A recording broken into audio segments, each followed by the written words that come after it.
everybody knows that all the people don't have liberties, all the people don't have freedom, all the people don't have justice, and all the people don't have power, so that means none of us do. Jello Biafra for the Independent Media Center and the Camcorder Truth Jihad. The only thing that's going to stop this is a militant demonstration against the city of San Francisco. Hey, hey! The movement is intending to fill the streets and reclaim the streets and reclaim the spaces that have been absolutely hijacked. I think there's a lot of people here for how freezing cold it is out here. I'm really excited. I did not think there was going to be this many people. I'm just totally pumped.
Die Situation war folgendermaßen, die Polizei hat das gestürmt, wir saßen irgendwie friedlich im Kreis und haben Lieder gesungen. Die Polizei kam rein, war unglaublich aggressiv, hat uns angeschrien, wir sollen uns auf den Bauch legen und die Hände über den Kopf nehmen. 19 waren drin, ne? Ja, 19.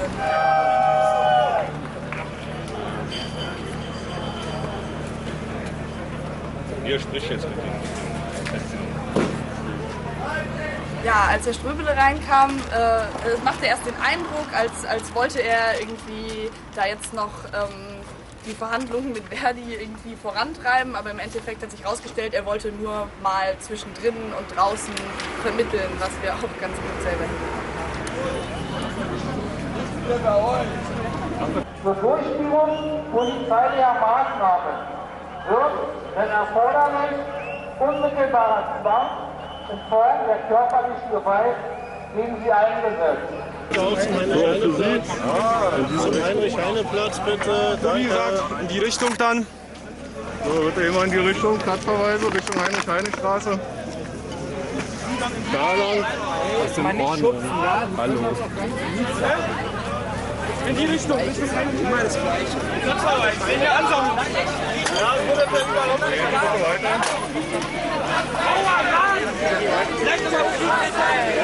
Was trittst du denn mit deinen Schuhen los? Auch für Sie in die Richtung. Platzverweis.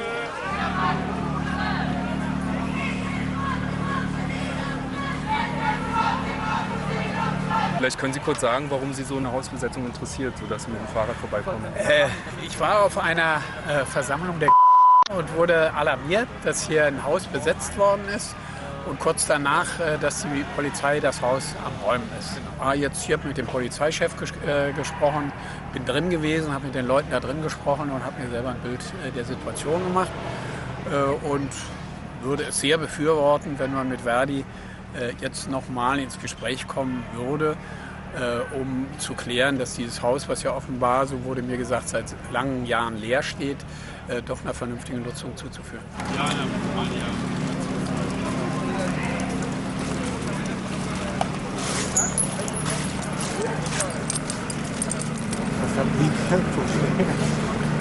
Haben Sie schon was von der Freiraumkampagne gehört? Freiraumkampagne? Nein, habe ich nicht gehört. Das ist eine Kampagne, die eben solche freie Räume sich aneignen möchte. Wenn tatsächlich ein Haus viele Monate und viele Jahre hier, das soll sogar 10 Jahre leer stehen, das ist ein gesellschaftlicher Missstand, den ich nicht verstehe und ich glaube, die große Mehrheit der Bevölkerung nicht versteht.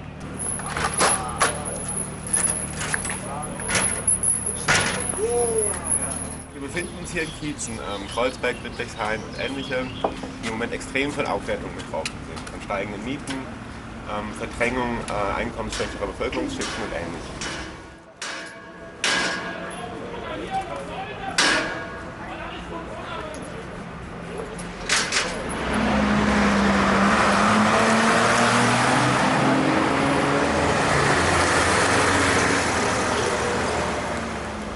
Es gab jetzt auch zum Beispiel letztes Jahr Nachrichten, dass bestimmte Immobilieninvestoren keine Lust haben, in Kreuzberg mehr zu investieren, weil es da doch öfter mal zu, sag ich mal, sozialen, kleineren Unruhen kommt, wo vielleicht auch brennende, teure Autos ein Ausdruck von sind.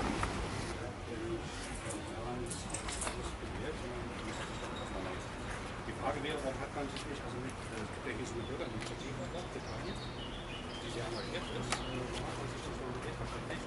Es geht auch nicht nur um Verdi, geht auch nicht nur um das Haus, sondern es geht auch einfach darum, quasi mal offensiv quasi zu zeigen, so wir bleiben nicht nur alle, sondern wir haben auch Ansprüche.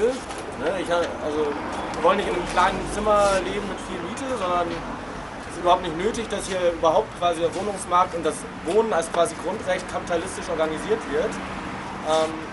Und darum geht es auch einfach, da mal ein Zeichen zu setzen quasi und da auch mal wieder ein Klima zu schaffen, wo die Leute sich das mal ein bisschen vergegenwärtigen, wie absurd das ist. Ne?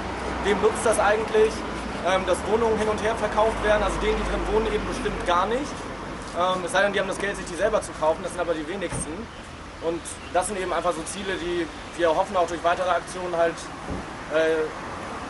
quasi in Berlin einfach wieder in den Diskurs zu bringen, sodass dann eben auch irgendwann vielleicht genug Besetzungen stattfinden. Ne? Vielleicht klappt dann eben die 10. oder sowas. Und ich glaube, das war jetzt auch ein Ziel eben, dass man quasi einfach da mal ein bisschen das Klima verändert. Ja, und es ist auch sehr erstaunlich, wie es Verdi schafft, in ihrer aktuellen Ausgabe ihrer Gewerkschaftszeitung Verdi Publik sich zu solidarisieren mit Hausbesetzungen aus sozialen Gründen in Frankreich und dann hier eine total martialische Räumung irgendwie anzuordnen. Es wird vermutlich nicht der letzte Versuch sein, hier leerstehende Gebäude zu besetzen. Es gibt so viele leerstehende Gebäude in der Stadt, die so sinnvoll genutzt werden könnten, als Lebensraum, als Raum für Kultur, Politik und Ähnliches. Und wir rechnen fest damit, dass es zu weiteren Besetzungen kommen wird.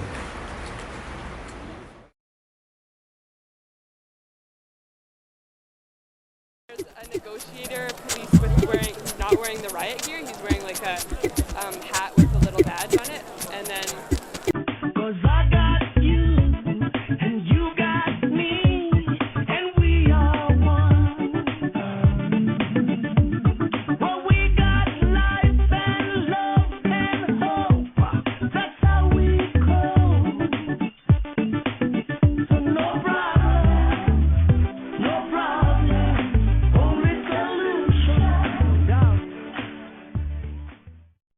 The organizing committee has been working for many months. All of you, please stand up.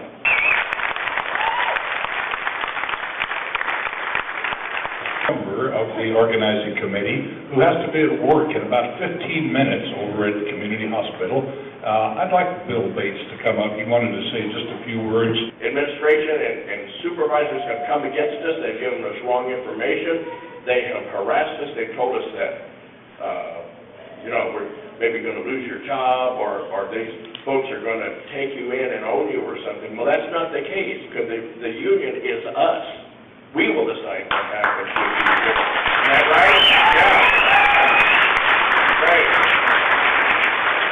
So, John and this committee, all of you, you have my unending thanks for the work you've done to investigate these complaints. They've done a lot of the hard work. Don't you know, a detective is not always appreciated. But they have come and they've done this work, and now they've come to give us their result. And this is the fruit of our labor. You see, I'm wearing my St. Patty's Day. We all depend on a little luck of Irish. This is not about luck. This is about hard work. This is about sticking to it until we see a community, union organized in community where we will have the say in how things go and we will have negotiation. It's fair, it's just. It levels the playing field. Fresno Fair Election Commission.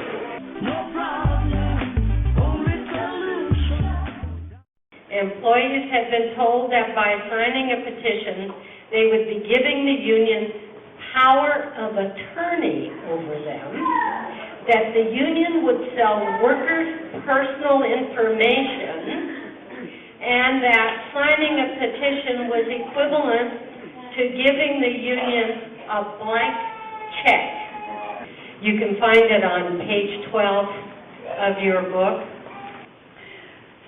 In August, towards the end of August, we contacted the Community Medical Center's board chairman, Ken Folensky, and CEO Tim Joslin. We wanted to meet with them so that we could discuss the idea of a fair election agreement, and we hadn't heard from them.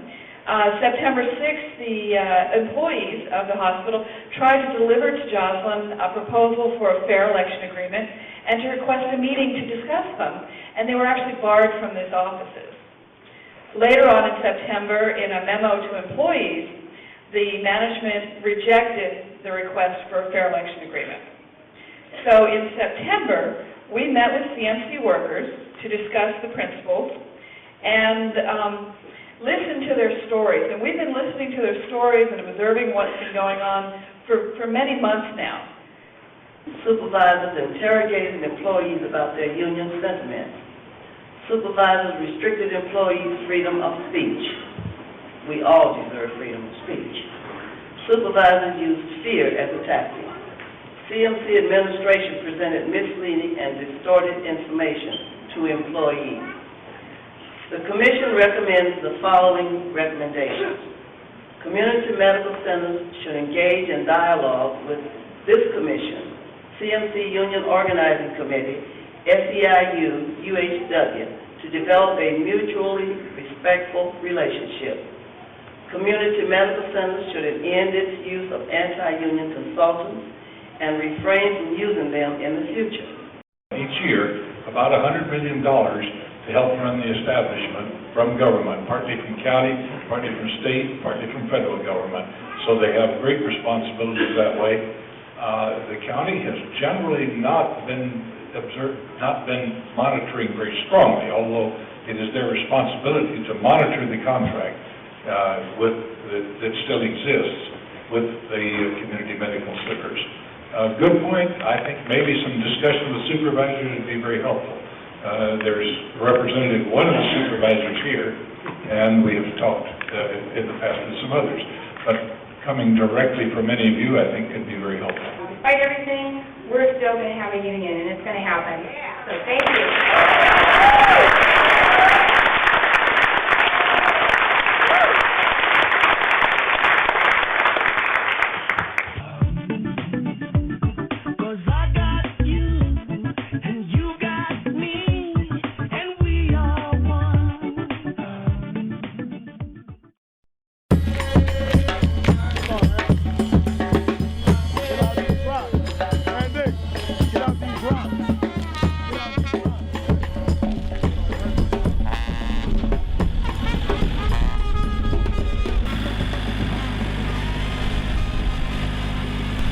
A lot of people ask me why we decided to honor this building that we own. First Common Ground actually owned building. Why did we decide to name it the Anita Roddick Advocacy Center? In 1970, I was a member of the Black Panther Party. And as a member of the Black Panther Party here in New Orleans, I was involved in a shootout in Josiah.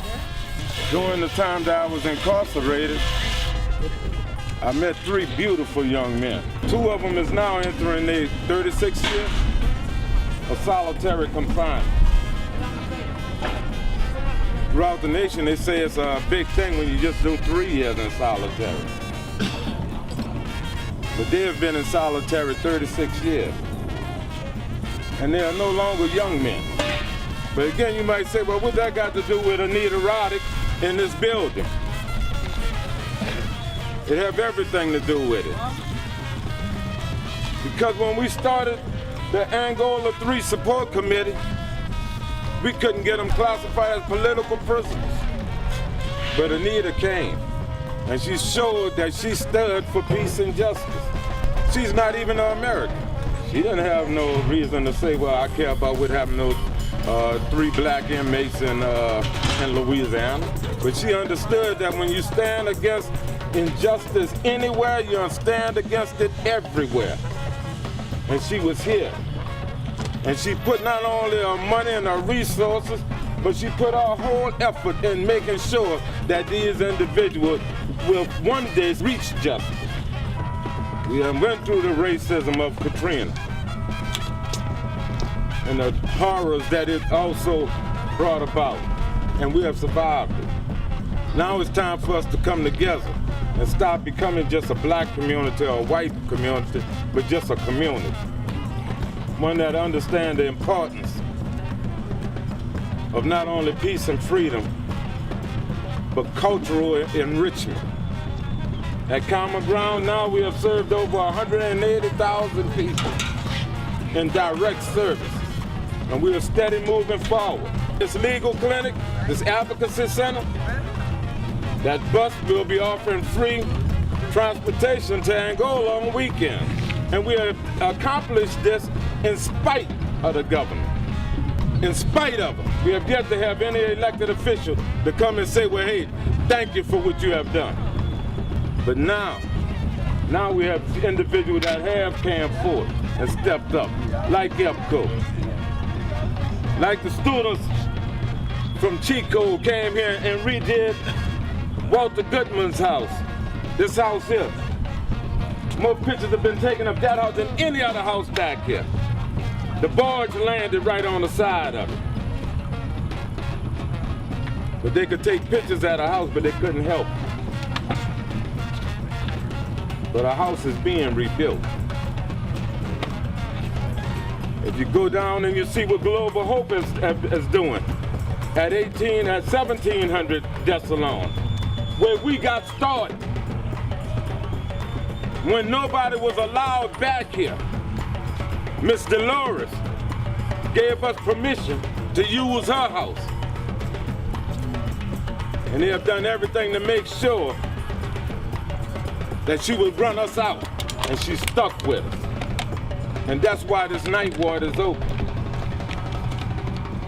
If I have any regrets, it's only that I wish that all those who helped us found Common Ground was here.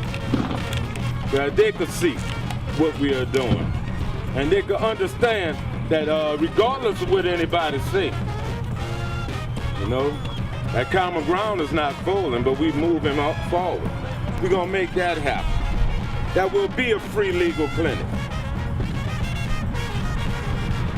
At one time, that's all we were dealing with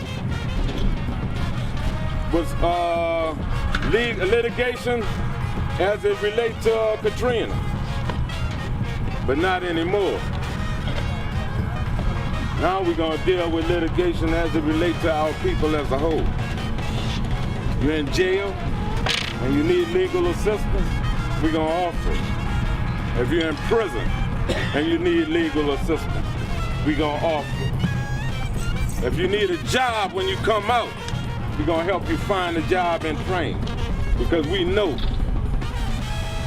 that the best deterrent to crime is employment at a livable wage. And we're going to do it, and we're going to rebuild this community. We're going to rebuild it. We're going to partnership with Make It Right.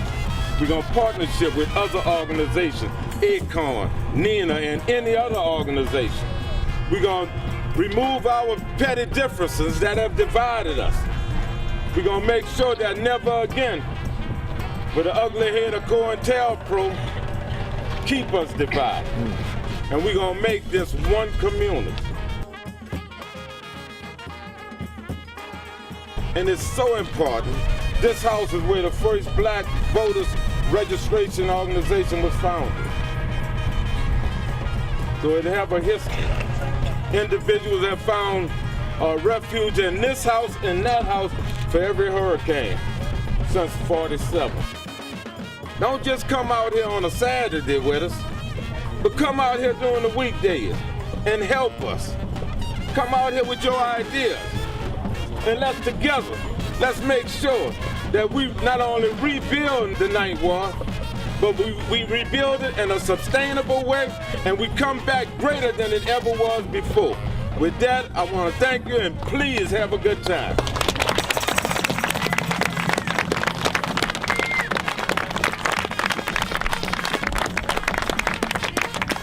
Calling all the people, come back home. New Orleans, where you belong. Calling all the people, calling all the people. The living room. This whole house, we're going to use it as living space in certain area and office space in other areas. How many people can you house here? 35, 40. Nice sunset. And see, down here, it would be 100% office space. All these rooms will be, except for the bathrooms, of course. Right.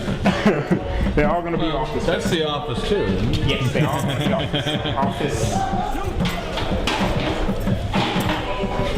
Office here. So what are these offices going to house? It's a media center, computer tech, and the computer center, bioremediation and community gardens, wetland restoration, and pro bono legal services. So that's all that's going to be here. All that used to be in Mid-City, and then before that it was in the Upper Ninth Ward. Well, actually 8th Ward, right on the border of the 8th and 9th Ward, on Franklin and North Robertson. And of course in New Orleans, her babies were Common Ground and the Angola 3 Defense Committee. Yes.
That there's a lot of people that really know that they can make this kind of stand against the war. It's definitely an idea that needs to take off because we keep feeding the machine otherwise. These military-industrial complexes that we hate and we cry about all the time, but I just was trying to look at my life and make all the things that I do and what I believe in connect.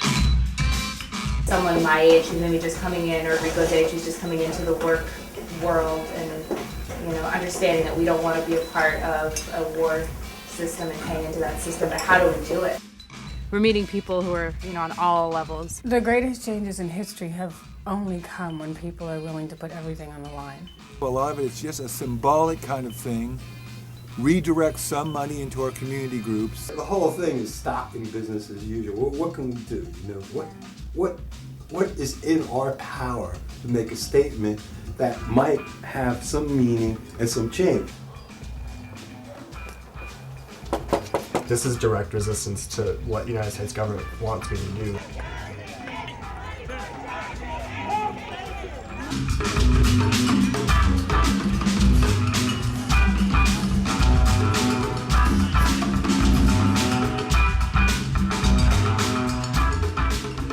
We just have to be peaceful and act in an ethical, responsible manner ourselves. War tax resistance, it's just amazing how things that I didn't think I could do necessarily, you just do it little by little and you add on a little here, a little there, a little there, a little there, and the next thing you know, you've done something really amazing. And so that's just holds true all through life. It isn't a painful thing, you know, it's sort of trying to take charge of your own life. I will not pay taxes anymore. I am tired of killing. The horrific things that we're doing with our money breaks my heart and goes against my conscience, so I cannot in good conscience pay you this money. If you begin to think about certain questions, you have to come up with certain actions. What do we need in our lives for war tax resistance to be an option for each of us?